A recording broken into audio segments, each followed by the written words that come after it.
stinky truck for the ride home, Papa and I walked the boat out into the harbor and tied it to its mooring, a white float chained to a giant block of concrete on the sand below. Papa untied the small skiff he kept secured upside down on the bow. It made a plopping sound when he dropped it down into the water. I eased over the side into it and set the glass ball on the floorboards. Papa handed me the wooden pigeon crate. He'd taken 6 of his pigeons to sea. "They all come home?" he asked. "Right on time." Papa smiled and lowered himself into the skiff, rocking it gently. Every time he went to sea, he'd take some of his racing pigeons a few miles out and turn them loose to find their way home. They always did, and fast. Their homing instinct fascinated Papa and me. How they knew just where to go was a mystery, like how some animals get antsy before an earthquake. I sat in the stern, facing Papa as he rowed long, slow strokes back to the pier. He dipped his head. "Look at that boat." I turned back to gaze at the Tayo Maru. She had an open deck with a small forward wheelhouse sitting on it like a queen, and a long-armed tiller that Papa often guided with his knee. "It's a good one," I said. "From way back in my younger days, that's what I dreamed about, right there." I studied it closer, this time noticing how it sat on the water, perfectly still and perfectly balanced, not tilting to one side like some boats in that harbor. "It's a good boat," I said, unable to think of anything smarter to say. Papa smiled and nodded. Rowed. Back at the pier, Sanji helped us haul the skiff out and carry it over to the palm trees where the fishermen kept their skiffs. We turned it upside down and tucked the oars under it. A man from the fish shed came out and handed Papa a wad of bills the size of a big fat rice ball. "Good catch, Nakaji," the guy said. "Do that again, and you'll be a rich man."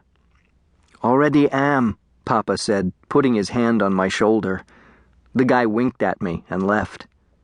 Papa counted the money, his lips moving soundlessly. Sanji turned away to give him privacy. Papa grunted, handing Sanji his pay. Sanji gaped. "This too much, boss." He tried to give some of it back. Papa waved him off. "You worked hard. Buy gas for that rat-trap truck. Take home something nice for Reiko and Mari." Sanji ducked his head. "You too good to me, boss." The 3 of us squeezed into the small cab of the truck for the ride home, the shiny green glass ball in my hands winking in the sunlight. It was the perfect day, except for the fish stink. A small price for all we had. In the before time. Chapter 2. The Tayo Maru. Now it was Wednesday, March 3rd, 1943. A year and a half later. My best friend Billy Davis and I had just finished another slow day of school, both of us now in 9th grade. Instead of heading home, I'd talked Billy into coming down to the Alawai Canal with me to stare at Papa's boat.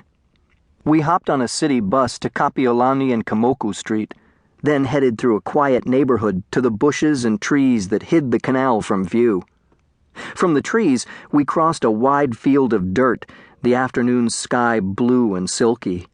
Puffy white clouds sat like hats on the green mountaintops behind us. We eased down at the edge of the Alawai, a rainwater drainage canal that wandered from the swampy lowlands out to the ocean, mixing rusty mud water with the clean blue sea, just past a small boat harbor.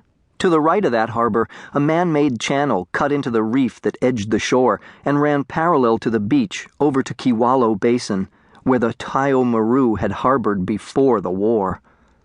A silvery mullet jumped after some bug, then plopped back down, leaving rings that wobbled toward us, then vanished. Behind us, the muted sounds of Honolulu whispered through thick weeds, sagging in the heat of the sun. Billy tossed a pebble into the water. "This probably wasn't a great idea." "Yeah, probably." Going down to the canal only brought back terrible memories of terrible days of just over a year ago. On December 7th, 1941, the Japanese slammed down on Hawaii.